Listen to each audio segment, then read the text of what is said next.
Bonjour à tous, bienvenue à cette webconférence. Bonjour François Rocher. Bonjour Jean-Philippe. François Rocher, vous êtes bienvenue sur le plateau de Supply Chain Village. François Rocher, vous êtes consultant, vous êtes associé du cabinet Diagma, vous êtes expert dans le domaine du e-commerce et également vous avez mené plus de 200 projets, je crois, dans le domaine de l'automatisation. Donc, vous avez vraiment une légitimité pour parler de ce sujet.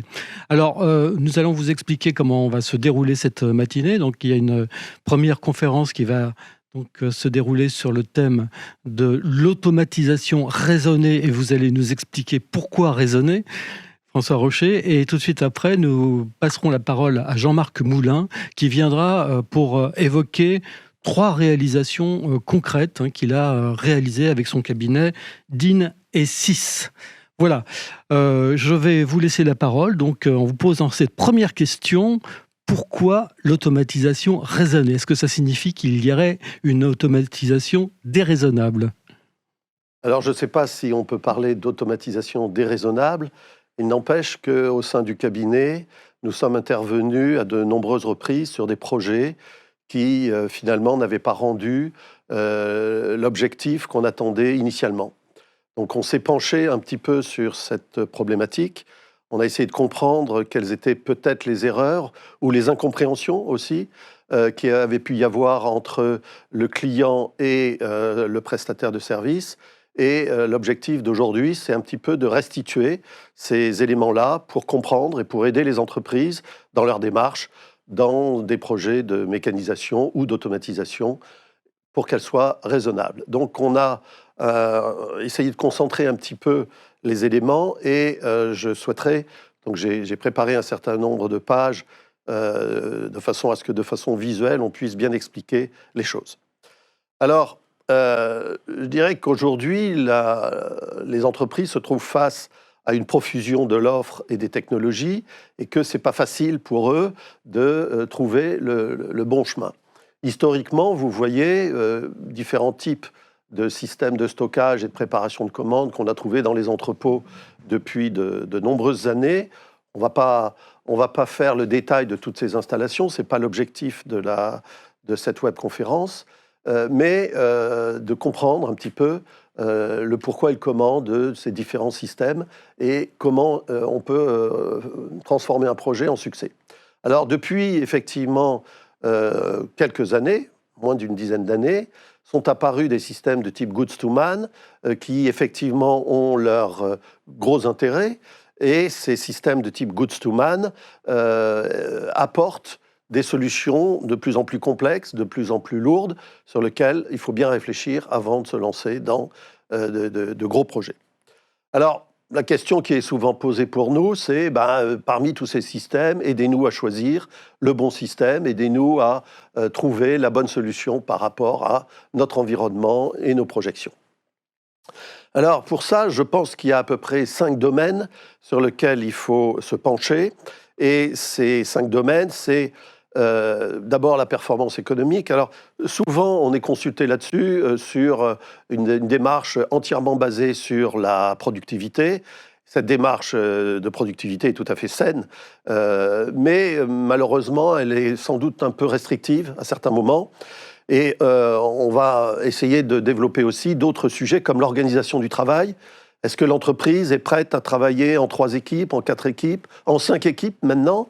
Est-ce que le niveau de service également, quels sont les lead times, à quel moment je vais proposer à mes clients des cut-offs de commandes, par exemple pour le e-commerce.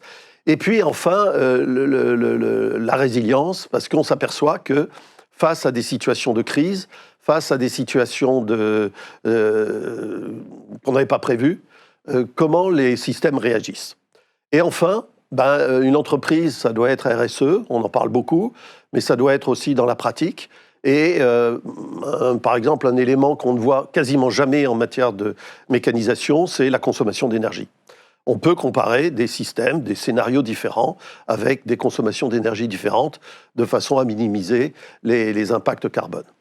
Alors, on va aborder tout de suite, parce que les clients nous réclament ça en premier lieu, la performance économique, pour essayer de comprendre un mécanisme qu'on voit assez peu souvent. Donc j'ai intitulé « Doit-on chercher une cadence maximale ?» parce que c'est souvent la recherche du maximum de productivité. Alors là, vous voyez par exemple un tableau qui est complètement théorique, hein, il n'est pas lié du tout à un système ou à un autre, où vous pouvez dire, ben voilà, je suis à une cadence de 30 lignes à l'heure, 60 lignes, 85, et on pourrait mettre 480, on pourrait mettre plus d'ailleurs, c'est totalement théorique. Si on traduit ce nombre de lignes à l'heure, qui est souvent le critère principal des KPI des entreprises, eh bien, on va le traduire en secondes, c'est-à-dire que si, par exemple, je suis à une cadence de 180, eh bien, ça veut dire qu'entre deux prélèvements, il s'écoule 20 secondes. 20 secondes, c'est déjà pas très long. Mais si on est à 480, par exemple, ben, vous voyez que sur le tableau, il va s'écouler 8 secondes. 8 secondes, on est sur des gestes répétitifs, on va en parler dans la suite. Si on regarde ces secondes et qu'on les traduit en matière de coût horaire, puisque en supposant qu'on est parti sur une base de 20 € de l'heure, eh ben vous vous rendez compte que si on est par exemple une cadence de 60, on est aux alentours de 33 centimes la ligne, et si on est à 285, on va être à 7 centimes la ligne. Ce qui veut dire que quand on part des faibles rotations, parce que dans un entrepôt, il y a toujours des faibles, des moyennes et des fortes rotations, eh bien, les gains qu'on pourra faire si on part de 30 et qu'on arrive à 180 par une installation quelle qu'elle soit, ben on va économiser 56 centimes d'euros par ligne. Donc un gain confortable. Si par contre, on part de moyenne référence et qu'on atteint 230, eh bien, on va économiser que la moitié, 25 centimes. Et si au contraire, on est dans les fortes rotations et qu'on va vers du 345, ben là, on va économiser 9 centimes. Donc vous voyez qu'au fur et à mesure où on va chercher une performance extrêmement élevée, plus le gain est asymptotique. Et finalement, est-ce que le jeu en vaut la chandelle? Parce que, alors j'ai mis une barre avec le goods to man pour expliquer qu'à partir de 200, 230, on est plutôt dans des systèmes à poste fixe où on a supprimé les déplacements dans les entrepôts. Alors, il faut aussi se poser une première question, puisqu'on parle beaucoup de RSE. Est-ce qu'il est sain de demander à une personne de travailler avec une cadence où tous les 5, 6, 8 secondes, il va répéter le même geste? Sachant qu'on l'abordera un petit peu après, il y a une notion très importante qui intervient, c'est le taux de rendement synthétique.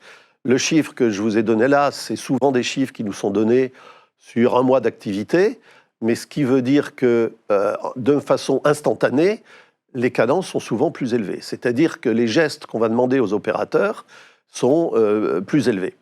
Donc, vous pouvez comprendre que quand on demande à un opérateur de faire un geste toutes les 6, 7, 8 secondes, eh bien, ce sont des cadences assez élevées.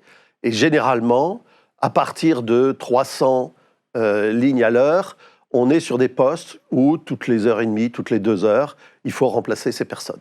Donc là, c'est un premier sujet. Et la question, doit-on chercher systématiquement la cadence maximale, sachant que plus on va vers des recherches de productivité très élevées, en général, dans les projets, on voit qu'on a des CAPEX de plus en plus élevés et donc des ROI qui peuvent de plus en plus être longs et pénalisants sur l'aspect financier des choses. Alors, quand on est dans un projet Goods to Man, la première chose qu'on va regarder, c'est quel est le temps de déplacement à l'intérieur de toutes les opérations, parce que la cadence que je vous ai donnée tout à l'heure, c'est une cadence en général de prélèvement, et ces cadences de prélèvement, elles se décomposent en le démarrage, la prise du chariot si c'est un chariot, des déplacements à l'intérieur de l'entreprise, et ainsi de suite. Quand on fait un système de type Goods to Man, il n'y a que la partie déplacement. Là, j'ai mis 50 secondes, mais quelquefois, nous, dans nos mesures, on s'aperçoit que le déplacement ne représente que 40 secondes, par exemple, 40%, pardon, du temps total. Donc il est important déjà de faire une mesure sur un système actuel de la performance et du déplacement à l'intérieur de tous les gestes qui sont faits. Deuxième élément important, là par exemple je cite une entreprise où on était à 95 Et on est parti sur 3 scénarios de mécanisation, 230, 345 et 480, et on a comparé ces 3 scénarios. Mais au préalable, eh bien, on a dit, mais attendez, il y a une performance qu'on peut améliorer sans investissement lourd. Dans le cas précis, c'était un projet avec un moteur d'ordonnancement, c'est-à-dire améliorer les badges de lancement, ou moyennant un investissement relativement réduit, purement informatique, donc sans investissement d'automatisation ou de mécanisation, on pouvait atteindre environ 150. Et donc le retour sur investissement des 3 autres projets devait être fait par rapport aux 150 et non pas par rapport aux 95. C'est souvent un piège et c'est souvent un élément qui fait qu'on se lance sur des automatisations lourdes alors qu'on pourrait faire des choses plus raisonnables. Le deuxième point de mon intervention, c'est l'importance du choix d'une organisation de travail. Alors, dans une entreprise, il y a des cycles avec des saisons basses et des saisons hautes. Ces saisons basses et saisons hautes, généralement, il va falloir commencer par se dire, pendant la saison haute, que vais-je faire pour pouvoir passer l'ensemble des volumes qui sont nécessaires. Et donc pour ça, parce que dans un projet d'automatisation, on s'aperçoit que très rapidement, la grande question, c'est qu'est-ce que j'installe comme cadence instantanée. Donc on va installer par exemple 1500, 1800, 2000, 2400, 3600 lignes à l'heure. Donc on raisonne en ligne à l'heure en termes d'investissement. Et après, ces cadences à l'heure, on peut les utiliser pour 2 équipes, 3 équipes, 5 équipes. Mais bien évidemment, l'investissement ne sera pas le même si on fait par exemple 1800 lignes à l'heure en termes d'installation technique ou 3600. Là, par exemple, on a un projet, on avait un scénario où on disait il nous faut 250 000 lignes par semaine. C'était un projet de B2B. Et donc, si on est en 5 équipes, on peut passer avec une installation à 1800 lignes à l'heure. Si on est en 3 équipes, on va être un scénario à 2400 lignes à l'heure. Et si on veut rester en 2 équipes, on ne veut pas faire de travail de nuit, on va passer à 3600 lignes à l'heure. Vous voyez bien qu'entre le scénario 1 et le scénario 3, alors qu'il n'y a que l'organisation du travail qui change, on est du simple au double en matière d'investissement. 3e chapitre, le niveau de service. Donc le niveau de service, c'est qu'est-ce que je veux offrir à mes clients? Est-ce que je veux lui offrir du J+N, du J+2, du J+1, ou même maintenant aujourd'hui avec une fameuse société du H+X. Et donc pour ça, il va falloir travailler sur l'organisation et travailler sur l'ensemble du flux qui va être le temps d'intégration dans les systèmes à partir du cut-off, les lancements, la préparation, l'emballage, les livraisons. Donc tous ces éléments-là, il va falloir creuser pour se dire, tiens, mes lancements par exemple, quelles sont la taille des vagues? Plus ma taille de vague est importante et plus mon lancement va, je dirais, monopoliser mon installation pendant longtemps et forcément augmenter le temps le lead time. Alors, 4e chapitre, la résilience. Bon, la résilience, pas besoin d'en parler aujourd'hui. On a tous vécu une période confinée extrêmement difficile et je dois dire que personne n'avait prévu cette période-là. Donc, il y a toujours des éléments qui peuvent exister et il est important d'intégrer dès le départ du projet. Et moi, je conseille même de le traiter dès le départ, avant même tous les autres aspects, de traiter les phénomènes de résilience. Et nous, on pense qu'il y a 3 domaines qui peuvent être extrêmement sensibles face à de l'automatisation. Le premier domaine, c'est l'évolution de la typologie et du gabarit des articles. On s'aperçoit que souvent dans beaucoup de systèmes de type goods to man, on est limité à des formats 600, 400, 300, le bac, dans lequel on va prélever. On a eu, par exemple, un projet dans lequel on s'est rendu compte que 30% des produits ne pouvaient pas rentrer dans les bacs. Donc, on était confronté à une problématique où une partie des produits pouvaient être dans les bacs, une autre partie était en l'air de bac, et pour concilier la commande, il fallait faire consolider la totalité des lignes. Donc il est important de se dire, mais dans le futur, est-ce que mes produits vont évoluer vers plus de longueur, plus de largeur, plus de volume, plus de poids? Donc, est-ce que la typologie des articles que j'ai aujourd'hui sera la typologie de demain? On voit que, je prendrai le cas du livre par exemple, à un moment donné, il y a des gens qui ont introduit des kits avec des jeux. Ben, ces produits-là sont beaucoup plus difficiles à mécaniser dans des systèmes, certains systèmes de type goods to man. Le deuxième crash test que j'appellerais, c'est celui de l'évolution de la structure de commande. Alors là, je vais vous dire, pendant la période de confinement, j'ai de nombreux clients qui m'ont appelé en me disant « François, j'ai un problème, on fait x5 au niveau du e-commerce ». Donc, l'entrepôt était totalement fermé pour la livraison des magasins, pour la bonne raison que les magasins étaient fermés, et tout a été basculé, du moins une bonne partie pour certains, vers du e-commerce. Et là, ça a été l'explosion du e-commerce. Vous pouvez aller voir sur le site de Diagma, j'ai écrit un petit article là-dessus en disant qu'il faudrait quand même prendre le e-commerce au sérieux. Bon, un petit point clin d'œil, parce qu'effectivement, il y a des marges de productivité qui sont souvent très importantes dans le domaine du e-commerce. Donc, si vous évoluez, mais il y a eu d'autres évolutions, par exemple, qu'on a vues, c'est des magasins qui voulaient réduire leur stock. Pour réduire leur stock, ils commandaient de plus en plus souvent et des plus en plus petites commandes. Est-ce que le système futur va être résilient face à une évolution de la structure de la commande? Enfin, dernier élément, c'est l'augmentation et la réduction de l'activité. Bon, est-ce que le système va permettre, et dans quelles conditions, de doubler, tripler, multiplier par 5 les volumes qu'on a prévus? Alors, on est souvent sur des croissances à 5%, 10% par an. On multiplie ça par 5 ans et on arrive à dire 50%.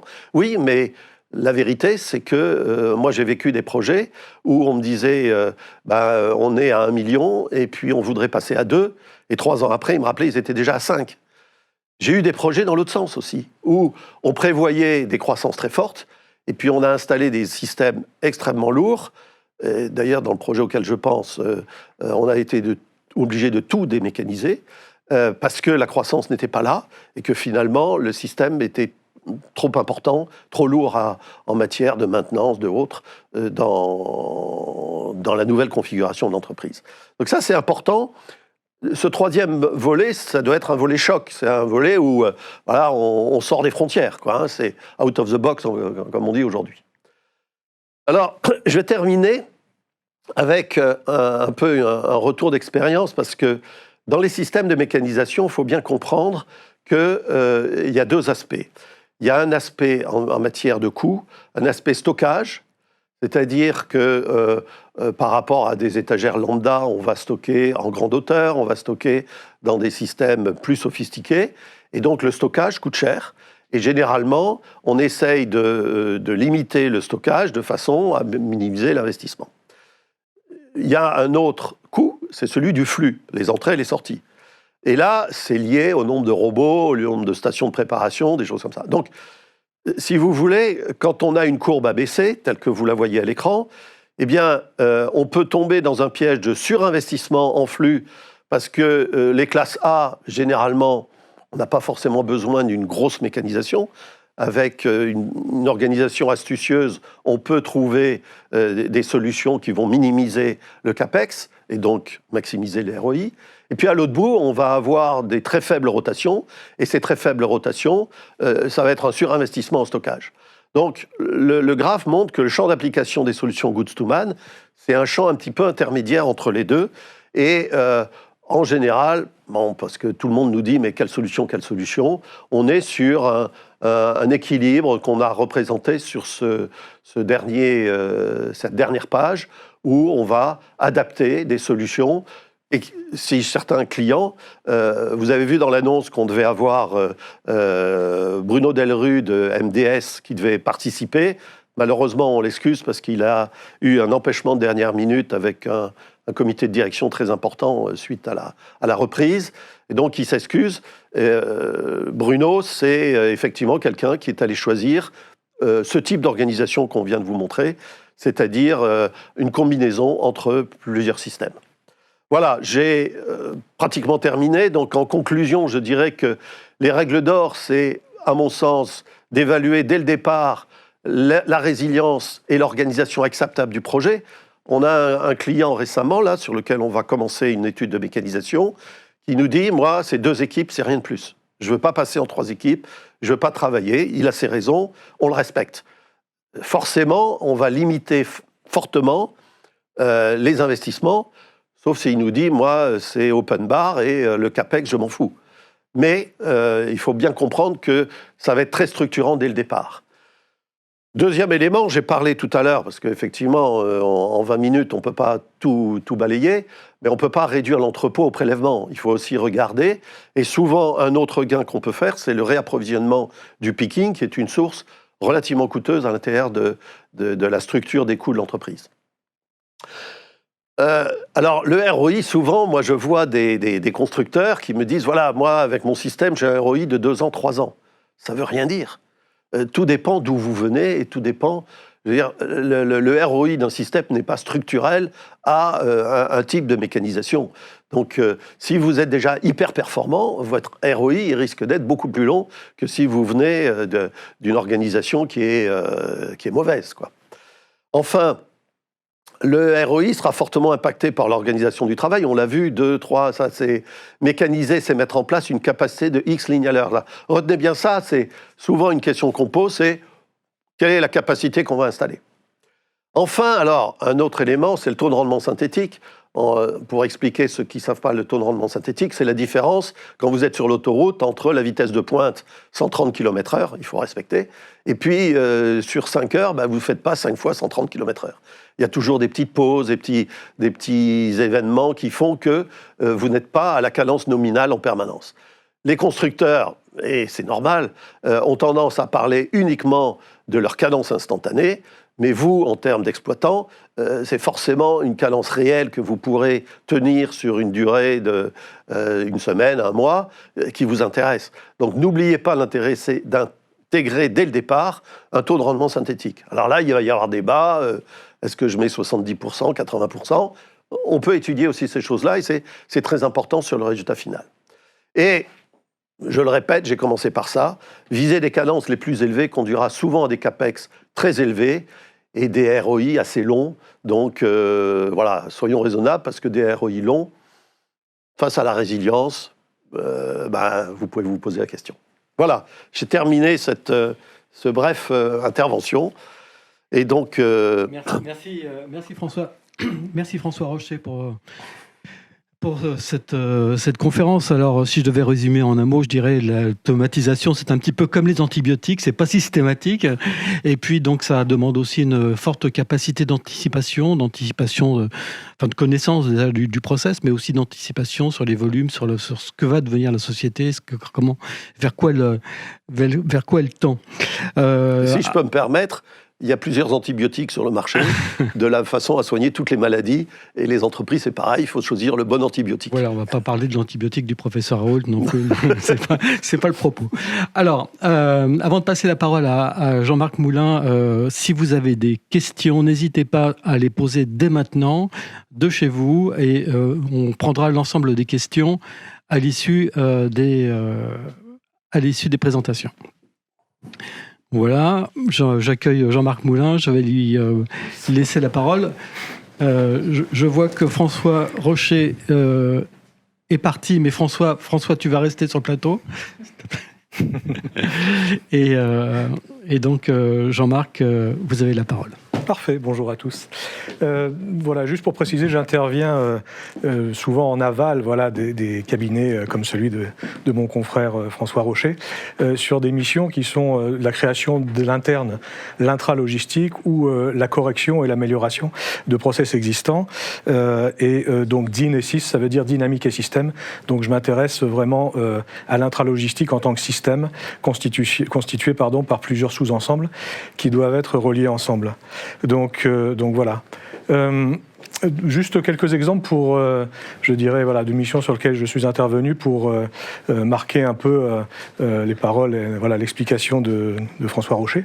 Donc la première société, c'est une société qui distribue des articles de sport, du textile, de la chaussure, des équipements et des accessoires, voilà, et qui, même avant le Covid, voit croître son activité e-commerce.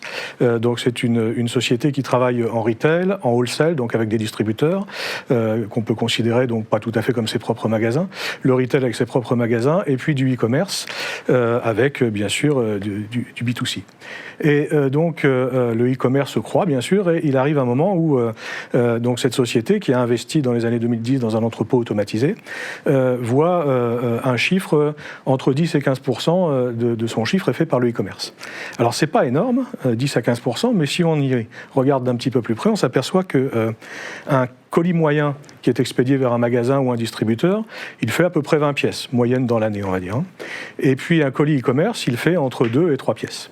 Ça veut dire qu'effectivement, on a entre 7 et 10 fois plus de colis et 7 à 10 fois plus de commandes à honorer quand on va traiter l'activité e-commerce. Et ça, c'est absolument pas anodin. Ça veut dire que ce qui a été prévu pour traiter principalement du retail et du e-commerce et du wholesale dans les années 2010 n'est plus suffisant. Alors qu'est-ce qu'on fait ? Est-ce qu'on l'étend ? Parce qu'il y a des possibilités de l'étendre. Généralement, mes confrères qui organisent la supply chain calculent proposent des solutions avec des phasages, bien sûr, au cas où la croissance se vérifie ou ne se vérifie pas, ce que François Rocher a expliqué. Et donc, est-ce qu'on applique les plans et on fait une extension, de l'existant, des systèmes existants, ou est-ce que finalement, c'est économiquement rentable de créer des stocks dédiés pour le e-commerce, de la distribution dédiée pour le e-commerce, et puis toute la fin de ligne, c'est-à-dire l'emballage, le traitement, etc., qui demande maintenant quasiment plus de colis, de traitement que le retail. Et puis, bien sûr, arrive là-dessus le Covid, et là, je ne vous explique pas l'explosion, et le problème est à nouveau accéléré. Donc ça remet en cause le schéma directeur et les phasages qui avaient été, pensés à l'époque. Donc voilà, en termes économiques, la première question qui s'est posée. Un autre exemple dans un autre domaine, donc un fabricant, un producteur qui sert en frais, qui sert des chaînes de supermarchés. Et donc, en fait, il a un entrepôt associé à son usine, bien sûr, il reçoit ses produits, et puis il va livrer des cartons, on va dire, de produits frais. Et il a accepté, son niveau de service, lui aujourd'hui, c'est j'accepte des commandes au fur et à mesure de la journée. Mais en fait, la journée, elle n'est absolument pas lissée. C'est-à-dire que les supermarchés ne vont pas passer commande à 7 h du matin. Alors, il y en a quelques-uns. Il y a quelques commandes qui sont arrivées la veille trop tard. Donc, on a un petit portefeuille de ce qu'on peut préparer la veille. Et puis, par contre, le gros du portefeuille arrive entre 10 h et 12 h 30. Et puis, entre 13 h 30 et à peu près 15 h. Et il faut que, bien sûr, tout soit parti à 17 ou 18 h selon les cut-off transport. Ce qui fait que quand on calcule un outil qui va permettre de traiter cette activité, on va s'apercevoir qu'il est sous-utilisé une grosse partie de la journée, malgré qu'il a une capacité nominale. Et puis, sa capacité nominale ne pourra être que ce qu'elle est quand le portefeuille de commande sera rempli. Donc, en fait, alors, est-ce qu'on étend, est-ce qu'on dégrade le niveau de service ? Est-ce qu'on travaille à J+1 ? Comment ça se passe ? Ou est-ce qu'on surinvestit dans cet équipement qui va être utile à son rendement nominal quelques heures par jour ?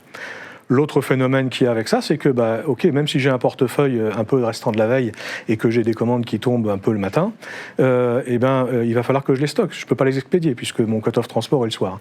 Donc ça veut dire qu'il faut également que ou j'organise mon plan de transport pour avoir des cut-offs plus réguliers, ou alors j'augmente mes capacités de rétention en sortie du système.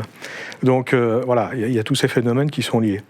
On peut parler ensuite également d'une troisième activité, qui est une activité d'outillage, où cette fois-ci le niveau de service était demandé de pouvoir faire de la composition de kits d'outillage à la demande. Donc c'était effectivement une souplesse, un service demandé et apporté aux clients, une stratégie d'entreprise. Et donc les systèmes sont cette fois-ci étudiés, mis en place, etc. Et la problématique, c'est que cette personnalisation demande un certain temps. Et en fait, le système n'a pas la capacité d'amener suffisamment de pièces hétérogènes à la personne qui compose ces kits. Et globalement, donc, le système ne rend pas son service. C'est à nouveau ou le service ou l'utilisation du système. Et donc là, effectivement, on revient à d'autres systèmes où plusieurs opérateurs ou plusieurs, sous-ensembles doivent pouvoir travailler pour composer un kit et non pas un seul système tout seul. Donc voilà un peu 3 exemples de choses sur lesquelles j'interviens et sur lesquelles il faut moduler un peu la mécanisation. Et puis je crois que dans la présentation de M. Rocher, il y a des choses qui sont extrêmement importantes. C'est-à-dire qu'on considère un ensemble qui est l'entrepôt. c'est l'entrepôt qui doit être rentable. Vous mettez une superbe machine, un superbe système goods to man, etc. Ok, mais qu'est-ce qui se passe alentour ? Est-ce que pour l'alimenter, quel est l'effort pour l'alimenter ? Quel est l'effort d'emballage derrière ? Qu'est-ce qui se passe au niveau des stocks ? Est-ce que voilà, les vagues et les batchs de commandes vont pouvoir suivre ? Voilà, vous avez mis un système qui permet de préparer des commandes et d'avoir un niveau de service de 2 heures, par exemple, sur du e-commerce, mais ça veut dire que toutes les 2 heures, il faut aller prélever dans votre stock. Est-ce que c'est raisonnable ? Est-ce que c'est faisable ? Et comment ? Donc ça, c'est une des premières choses. Et à nouveau, c'est l'entrepôt global qui doit être rentable. Ensuite, les rythmes, on voit bien que les rythmes aujourd'hui, François Rocher en a parlé, s'accélèrent et sont très différents. Vous travaillez du retail, du wholesale, du e-commerce, vous avez des rythmes extrêmement différents dans l'année, mais pas seulement dans l'année, voilà. Dans la journée. C'est même plus dans le mois, c'est dans la journée. C'est-à-dire que le e-commerce le lundi va faire partir les commandes qui ont été prises le vendredi et le samedi et le dimanche. Donc c'était une très grosse journée, d'accord ? Vous la trouviez également un petit peu dans le retail parce qu'il n'y a pas de préparation, de rapprovisionnement de magasin le samedi, mais ça n'a rien à voir. Les variations de rythme sont bien plus importantes, d'accord ? Les niveaux de service proposés sont bien plus importants. Donc voilà, et le cœur du système, justement, c'est un système, et on met des sous-ensembles, on met des stocks, on met de la préparation, on met de l'expédition, on met de l'emballage, etc. Tous ces sous-ensembles doivent être absolument coordonnés en fonction de tous ces changements de rythme, et également de ce qui peut se passer. De la saisonnalité, c'est-à-dire voilà, si vous êtes dans le textile, vous avez des grosses pièces en hiver, des pièces plus légères en été. Voilà, si vous êtes dans l'alimentaire, vous avez également des différences et des saisonnalités. Vous avez des promotions, vous avez des choses comme ça, des accélérations, etc. Et puis quand vous créez un système, vous avez ce qu'on appelle aussi de l'asynchronisme. C'est-à-dire que vous avez un entrepôt qui peut couvrir plusieurs dizaines de milliers de mètres carrés, et quelque chose se passe à 8 heures du matin à un endroit de l'entrepôt, et vous avez un résultat qui n'est pas escompté, à 11 heures du matin, à 600 mètres de là.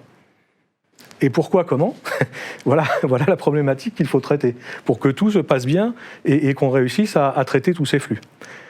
Souvent, on fait une erreur monumentale, c'est que on s'occupe, on s'occupe bien des stocks, de la préparation, etc., mais on oublie la valeur ajoutée. C'est-à-dire qu'on doit livrer au bon endroit, au bon moment et au bon coût. D'accord ? C'est ça les 3 valeurs.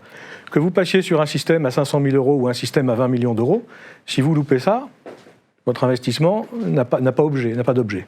Donc ça, c'est extrêmement important également de viser ça, au bon endroit, au bon moment, et bien sûr au bon coût, qui est le dernier critère. Donc tous ces systèmes, tous ces sous-ensembles doivent être absolument coordonnés, et les histoires d'unité sont très importantes. Si vous stockez de la palette, mais que vous préparez des commandes de pièces, comment vous passez de la palette à la pièce ?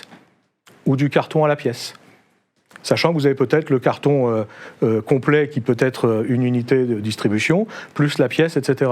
Donc tous ces problèmes d'unité et de passage d'un système à l'autre, d'accord, dans cet entonnoir qui permet de distribuer, sont extrêmement importantes. Et voilà, je dirais, l'objet de mes études, des analyses de données, bien sûr, etc., et de la connaissance profonde des systèmes et du métier du client, parce que c'est ça le plus important, au bon endroit, au bon moment et au bon coût. Voilà.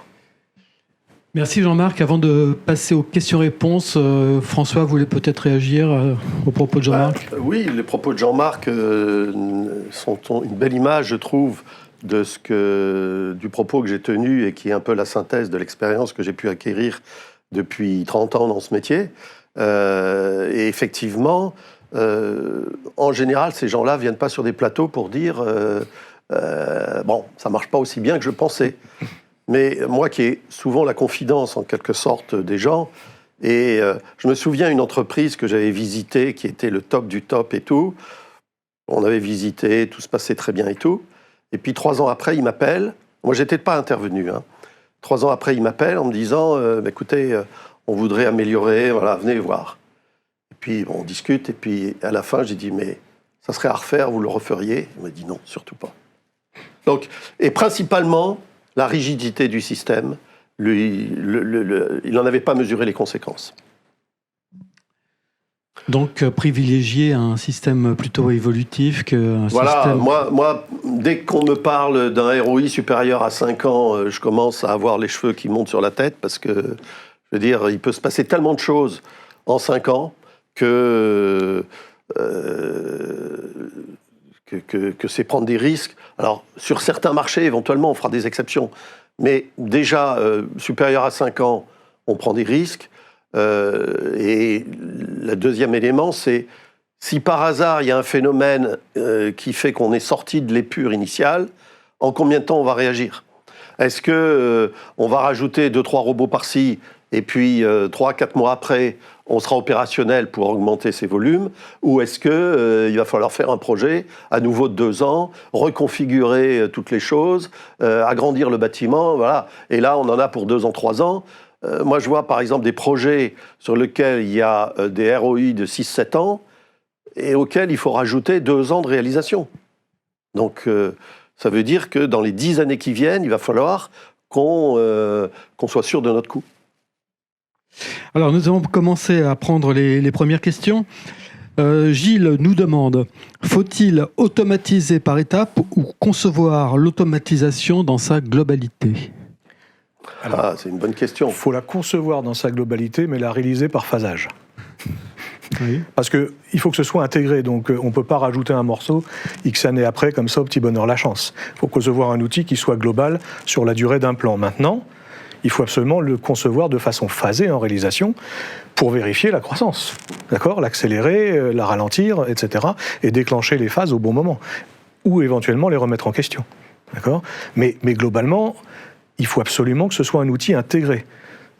Il y a des exemples fameux d'outils non intégrés où, voilà, sur la distribution e-commerce, anciennement catalogue, les gens ont créé des outils en prenant le meilleur de chaque fournisseur et en oubliant d'intégrer.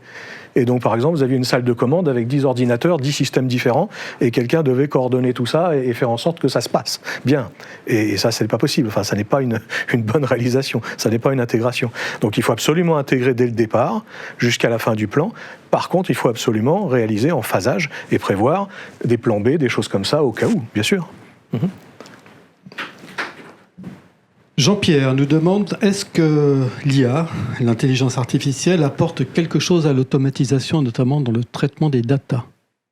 Alors, moi, je suis très surpris. J'aime la question parce que, comme tout le temps chacun, je lis les journaux, je regarde ce qui se passe dans tous les domaines, et comme je suis un fou de technologie, forcément, l'intelligence artificielle est un domaine qui est intéressant. Mais à côté de ça, je vois la situation des entreprises, et dans le détail, parce que quand on intervient, on va vraiment au fond des choses avec les entreprises, et on en est quand même vachement loin, quoi. Je veux dire, mettez déjà un moteur d'ordonnancement des commandes sophistiqué. Alors, on peut parler peut-être d'intelligence artificielle dans ce cas, mais je ne crois pas. Mais il y a beaucoup d'entreprises, entre autres dans le e-commerce, qui n'ont pas compris l'importance d'un moteur d'ordonnancement. Et je vais faire de la peine peut-être aux éditeurs de WMS, tous, hein. Je veux dire, l'offre qu'ils ont, elle n'est pas à la hauteur de ce qu'on est en droit d'attendre dans les entreprises. Donc, si vous voulez, moi j'ai fait l'industrie avant de faire du conseil, j'ai dirigé des entreprises, et j'ai été marqué par un de mes patrons qui disait « Un mauvais ordonnancement peut tuer une usine aussi efficacement qu'une balle de fusil ». Et c'est souvent quelque chose que je répète, l'ordonnancement, c'est fondamental. Alors, quand vous êtes dans du retail ou du wholesale, l'ordonnancement, je veux dire, vous commencez par la commande de tel magasin ou tel autre, ça ne change pas grand-chose. Quand vous êtes dans le e-commerce, mais c'est fondamental. Fondamental. Alors, Stéphanie qui pose une question qui va plaire à François Rocher. Bonjour, je vois une tendance à privilégier les étagères mobiles pour des raisons de coût moindres. À quel usage principal doit-on penser pour les étagères mobiles ? Alors effectivement, bon, c'est une corde sensible pour moi, les étagères mobiles. Moi, ce que je trouve intéressant dans cette technologie, c'est sa souplesse. Et le recul que j'ai maintenant sur cette technologie montre qu'il y a une façon extrêmement variée de l'utiliser.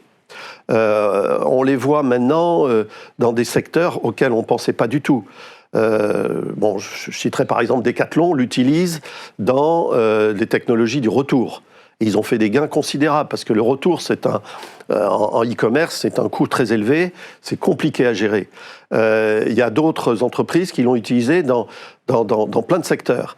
Donc l'intérêt de cette technologie, c'est qu'effectivement, elle est très souple. Elle permet, il y a un client sur lequel ils avaient une installation. Au bout de 2 ans, l'installation était collée les murs. Il a fallu déménager. Bon, on a déménagé dans l'entrepôt d'à côté. Ils ont déménagé toutes les étagères dans l'entrepôt d'à côté. Ça s'est fait en 2 heures. Il aurait fallu déménager dans un entrepôt à 10 km de là, ça aurait été à peu près la même chose. Donc, ce qu'il faut retenir, c'est sa souplesse, quoi. Donc, il ne faut pas... Excusez-moi, j'ai pas le Covid, je vous rassure.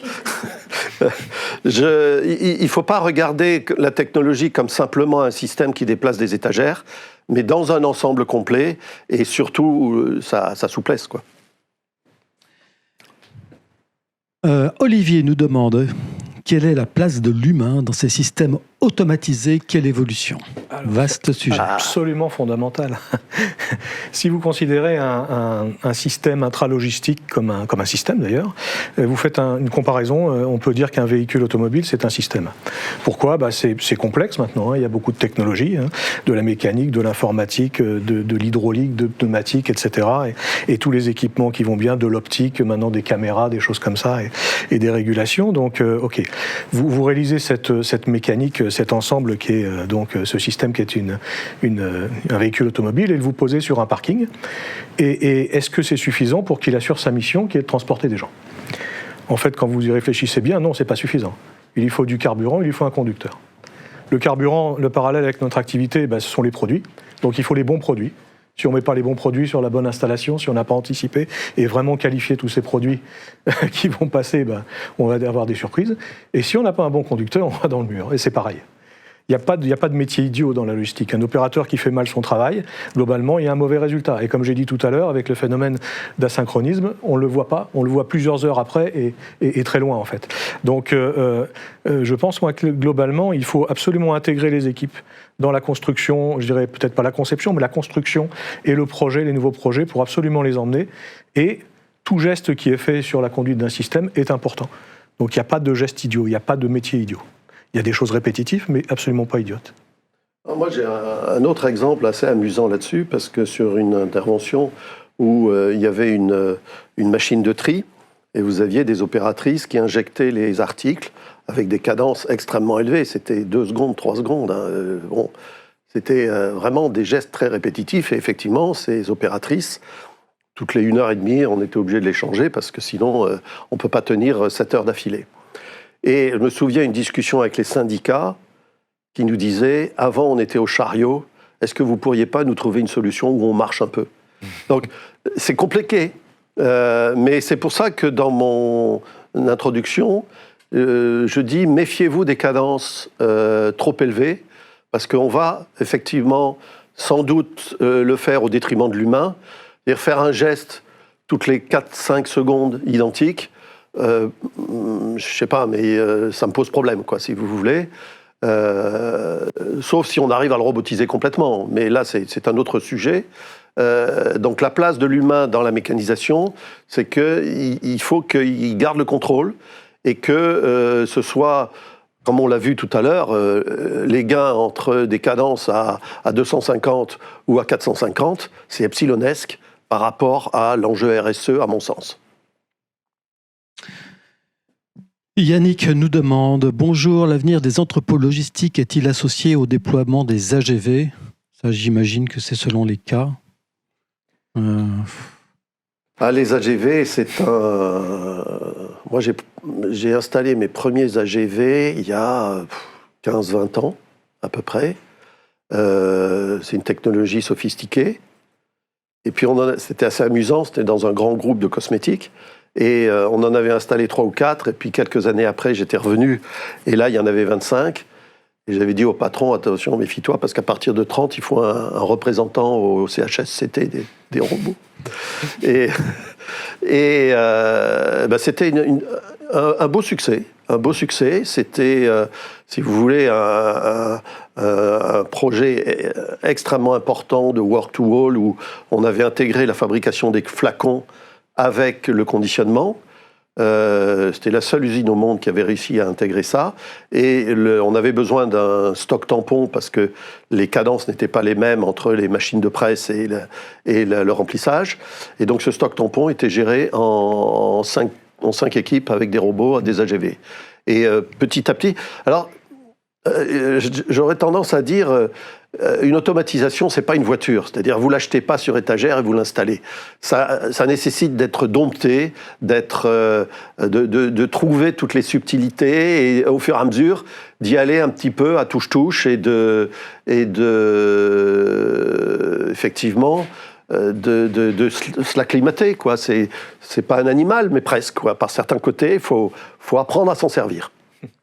Oui, Alors, pardon. Toutes les briques produits existent aujourd'hui. C'est les AGV au même titre que les robots, voilà, et les shuttles, enfin, etc. Tous les systèmes existent. Maintenant, c'est la combinaison de plusieurs choses en fonction des situations qui fait que l'entrepôt est rentable, en fait. Hein. Donc l'AGV a sa place, au même titre que tous les autres, et ils ont, je dirais pas un créneau, mais ils ont un intervalle d'utilisation qui est intéressant, selon les capacités, les besoins, le métier du client, etc., bien sûr. Oui. Alors, on a pas mal de questions, on n'aura sans doute pas le temps d'y répondre à toutes, mais je vous pose celle-ci qui me paraît très intéressante. Les systèmes automatisés nécessitent des identifications colis. Ce n'est pas le cas pour certains fournisseurs aujourd'hui de la grande distribution. Et les DSADV ne sont pas toujours justes et cela est très pénalisant. Pensez-vous à une amélioration de la part des fournisseurs à court terme ? J'ai rarement trouvé le cas où il n'y avait absolument pas dans la grande d'identifiant. distribution où il n'y a pas d'identifiant colis. Alors, c'est Lionel qui nous pose cette question, effectivement. Bah, écoute, on va laisser notre numéro de téléphone à Lionel et puis on va discuter les avec OM lui. carton chez Danone Yoplait. Les OM carton chez, oui, peut-être, oui. Donc, alors, on est modeste, on va sortir un joker en disant on ne sait pas répondre à cette question, voilà, donc ça arrive. Alors, Ce qui est souvent troublant dans l'agroalimentaire, ce sont les produits génériques un peu. C'est-à-dire que vous avez du jus de fruits, du jus d'orange en brique, il est fourni par un tel aujourd'hui, c'est le produit générique. Demain, il est fourni par une autre société, mais c'est le même produit, le même code à barre. Et donc, dans l'entrepôt peuvent coexister deux choses différentes, d'emballages différents avec le même code à barre. Et ça, c'est très piégeant, par contre. Donc, moi, je suis plus souvent confronté à cette problématique.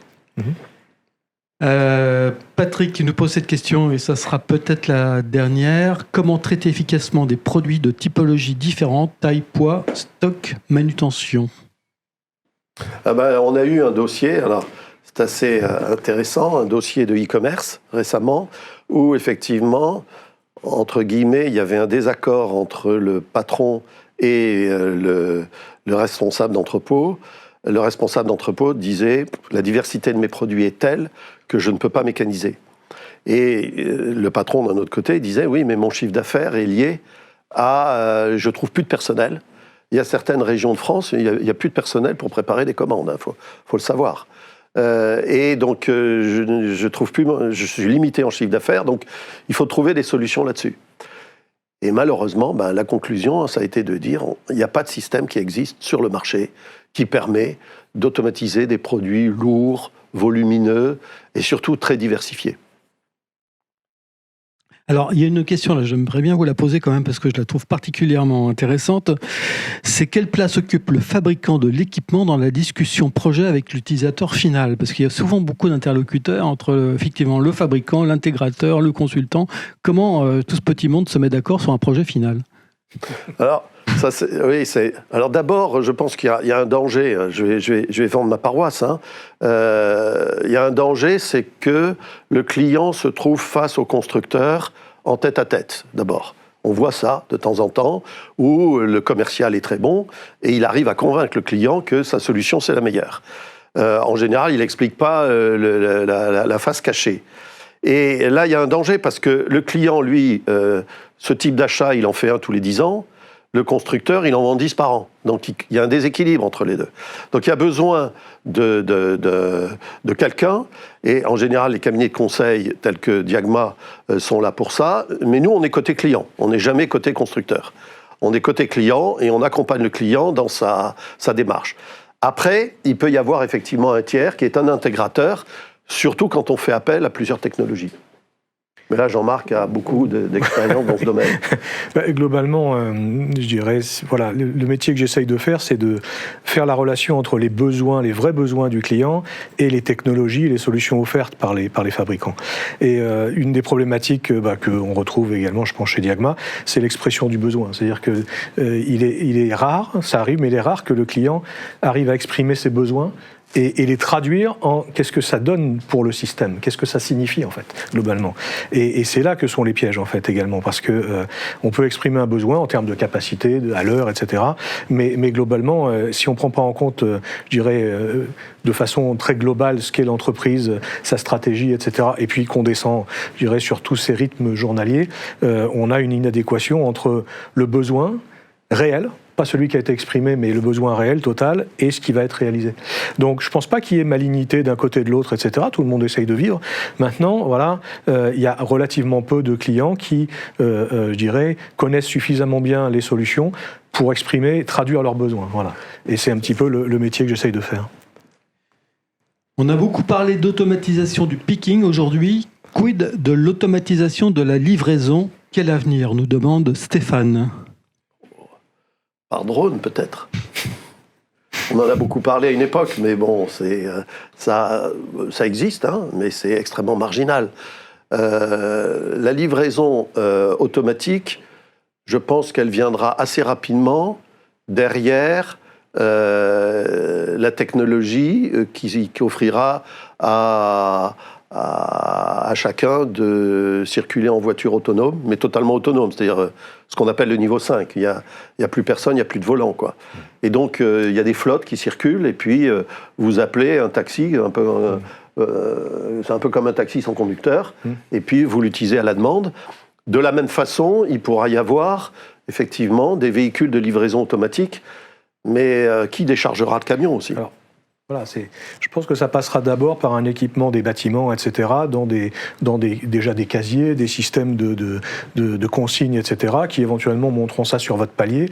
Et déjà, une fois que ça se sera en place, on pourra automatiser plus ou moins la livraison, en fait, hein, très clairement. Mais déjà, diminuer le nombre de véhicules, concentrer les livraisons, ou donner la possibilité de livrer, je dirais, dans des bâtiments avec des consignes, avec des choses comme ça, quand vous n'êtes pas là, je pense que c'est déjà une organisation qui est en cours, et ça passera par là avant d'automatiser le dernier maillon qui sera la livraison. Mais la livraison, le problème aujourd'hui, entre autres sur le e-commerce, c'est l'organisation des tournées.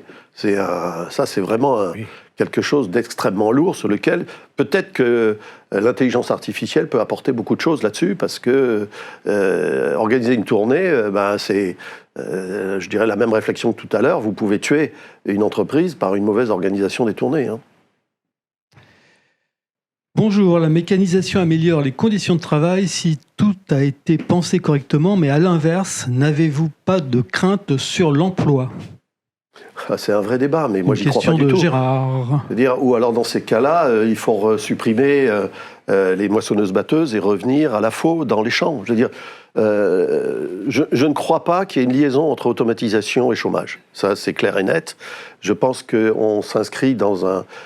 j'ai même écrit un livre là-dessus il y a 25 ans, en disant, mais à cause de l'automatisation, on met des gens au chômage. Mais non, c'est faux. On crée des emplois différents, on a besoin de compétences différentes, mais si je prends par exemple la livraison avec des véhicules autonomes, il y aura toujours des gens autour de ça, avec des métiers qu'on n'imagine pas aujourd'hui. Aujourd'hui, qui pouvait imaginer il y a 20 ans tous les métiers qui ont été créés dans la téléphonie, dans l'informatique, dans tout ça? Demain, il y aura des métiers que je ne connais pas, qu'on ne connaît pas, qui se créeront avec ces nouveaux besoins, mais ne raisonnons pas avec cette dialectique entre automatisation et chômage, quoi. Les pays les plus automatisés sont ceux qui ont le moins de chômage. Fort bien, je pense que ça peut faire l'objet d'une très belle conclusion, mon cher François. Merci à tous les deux d'être intervenus et d'avoir répondu à toutes les questions. Merci aux web téléspectateurs qui ont suivi cette webconférence en direct. Et nous vous donnons rendez-vous très bientôt pour une toute prochaine webconférence sur le plateau de Supply Chain Village. Merci. Merci à tous, au revoir. Au revoir.